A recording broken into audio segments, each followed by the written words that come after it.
Dneska vám ukážem Ratana Corn Market, je to jeden z tých marketov, kde chodíme dosť často, hlavne pre ovocie a zeleninu.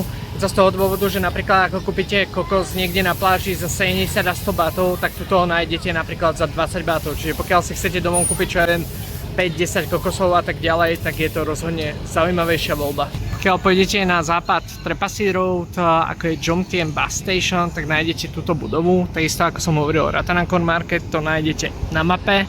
Pokiaľ by ste nevedeli lokalitu alebo niečo, určite mi napíšte a pošlem vám nejaký odkaz. A majú tu napríklad aj jedlo a potom je tu takýto veľký market, kde majú práve to ovocie a zeleninu. Môžeme sa pozrieť, čo tu majú. Takéto rebierka.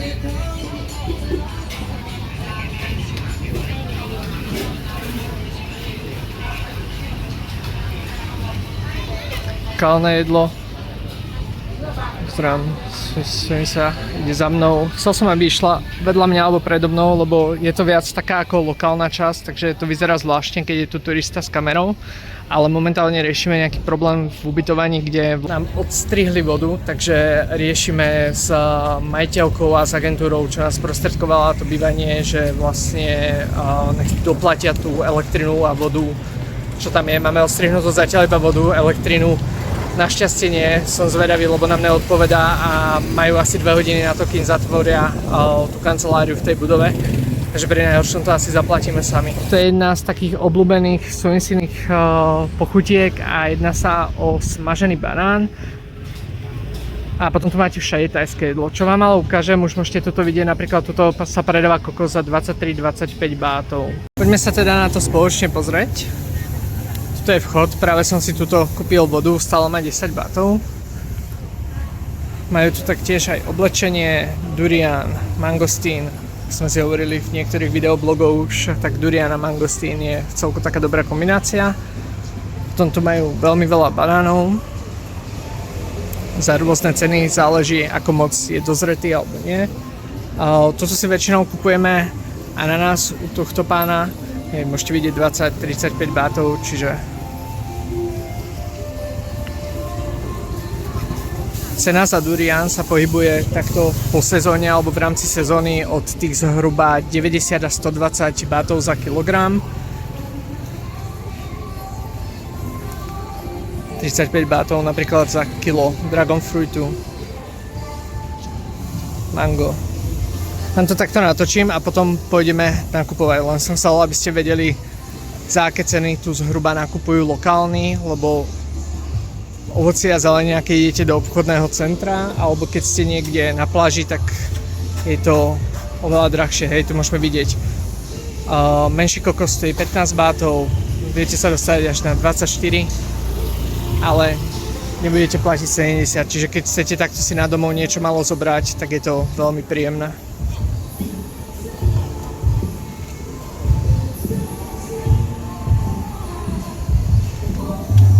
So what is your favorite here? Durian. Durian. I like fruits, so almost all of them What will we take? today. Máme napríklad takýto durian za 100 batov.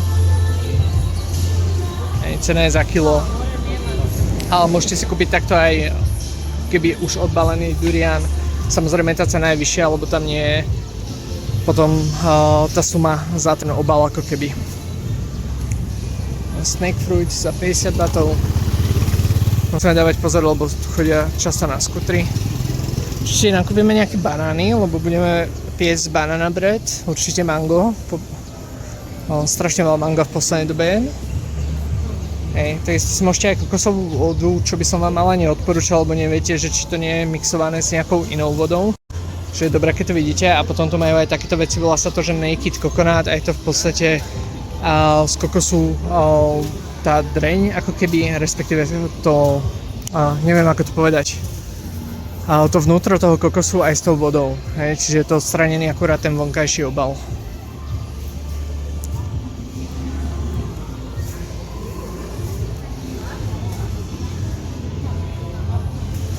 Will we take durian? Yeah. Actually, I have. Ja? Potom tu máme pomelo.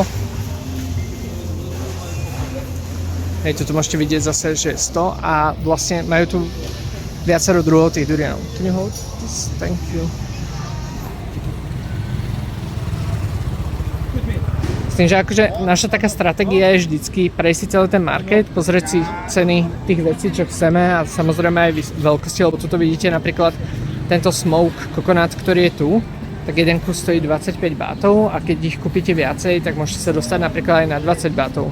Netreba sa báť sa ich aj spýtať, že čo keď zoberiem čo len 4, 5 alebo takto, lebo väčšinou my bereme povedzme 4 kokosy za, respektíve 4-5 kokosov za 100 bátov, záleží ako kedy sú. Hej, to som hovoril na začiatku, že tých 20-25 bátov za kokos mi príde ako dobrá suma. Potom tu majú aj také naozaj veľké, hej, tieto kokosy sú brutálne väčšie a tie stoja napríklad 30, ale stále sa dostávate na úplne iné sumy ako napríklad v obchodoch. Banány. Potom môžete zobrať aj nejakú vodu alebo jedlo. To je jeden z našich stánkov, kde sme často nakupovali kokosy a teraz ich nemali, ale znova ich majú. To je again coconuts for 20 baht. Takže sa chodíme pravidelne na tie kokosy, keď vidíte, tak tieto smoke coconut teraz majú za 20 bátov kus.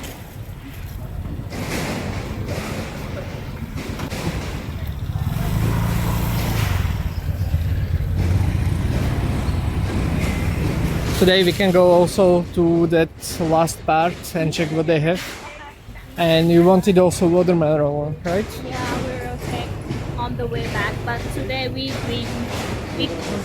come here by scooter, so we will not take so much stuff with us. A potom takisto aj tuto na boku, jak sú tieto stánky, tak tam majú väčšinou červený melón, tiež cena býva okolo za 15 batov za kilo sa mi zdá, alebo tak.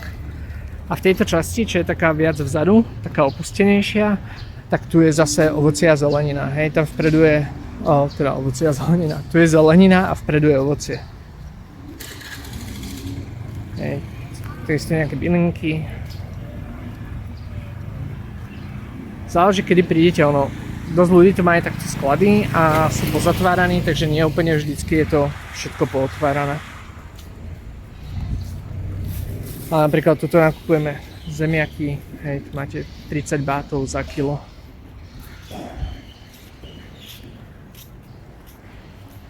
So I think that's it. That's all for now. And in the end of the part of the market, I think they're still open. And for this zone is they have a timing for open, maybe in the morning. But now it's almost evening. So Okay. Do you think something will be there? Yeah, sure. Okay. They will have some, but it will be some vegetable. Prešli sme sa až tam dozadu a nič tam také nebolo, takže ideme naspäť dopredu. Aspoň máte predstavu, za aké ceny nakupujú v podstate tí ľudia, ktorí predávajú tieto kokosy na pláži za tých 70 bátov, že v podstate oni ich nakupujú za 20, čiže zhruba tých 50 bátov majú províziu na jednom. Poprvé som zobral takto 3 zemiaky a jeden zázvor. Zaplatil som 42 bátov, čo je asi euro 10. Druhá zastávka, ako som spomenul, tentokrát sme zobrali iba 2. 40 bátov, to máme 1 euro. 20 bátov, čiže nejakých 60 centov za snake fruit. Som lenivý si ho odbalovať, takže už som si zobral takto odbalenie. Vyzerá, že sa nám podarilo nájsť, lebo som sa hľada nejakú špecifickú odrodu, ktorú má rada. A vlastne prebieha to tak, že takto po ňom poklepú, aby zistili, že či je zrelý alebo nie. Potom sa pozrieme na váhu. OK. Že má 2 kg, to tak zhruba berieme, čiže to bude nejakých 200 bátov. OK. Čiže 240 bátov.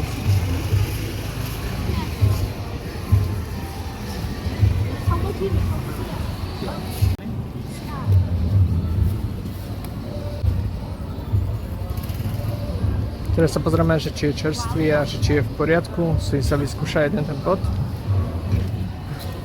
Spokojná, takže ho bereme. ดูหน้าเลยเรียกพี่ สื่อก็ได้เรียกดูก็ได้เรียกนั่นอีก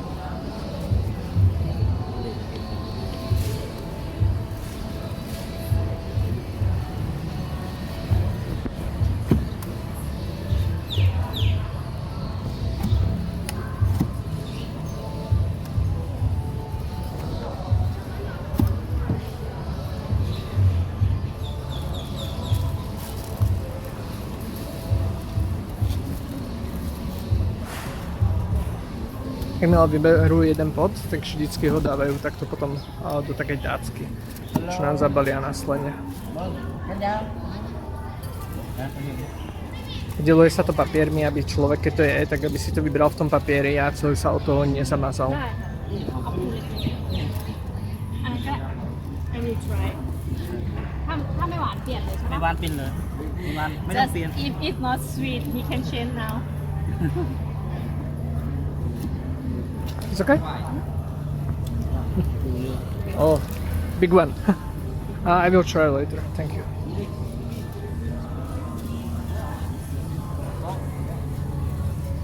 Hej, čiže sú aj menšie pody a sú potom aj väčšie. Aspoň uvidíte, koľko durianu za tých zhruba 240 bátov môžete mať. Keď takto dojdete na market. still not seeing the seed yet Hej, a som sa chcela tento, lebo mám malé semiečka a býva tam veľa plodov. What's this kind of durian? we call หมอนทองหมอนทอง you see that upside down Hej, takto. Keď ste vedeli, keď tak toto je Swansea obľúbený. the seed inside so small and big Semiečka sú. Čiže takáto veľká porcia.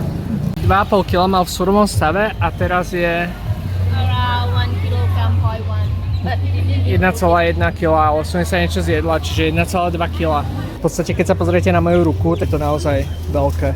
Nakoniec sme dneska toho moc veľa nenakupovali, lebo sme prišli s kútrom, ale aspoň máte nejaké povedomie po cenách a hlavne viete nejakú lokalitu, kde si môžete nakúpiť ovocie a zeleninu fakt za zhruba 20% tej ceny, čo to nájdete bežne v turistických obchodoch v centrálnej časti. Som sa do toho ešte pustila skôr, ako som to natočil, ale hej, keď to prirovnáte tej ruke a dlani, tak je to fakt akože veľké a takto vyzerajú jednotlivé pody. Dobrú chuť teda.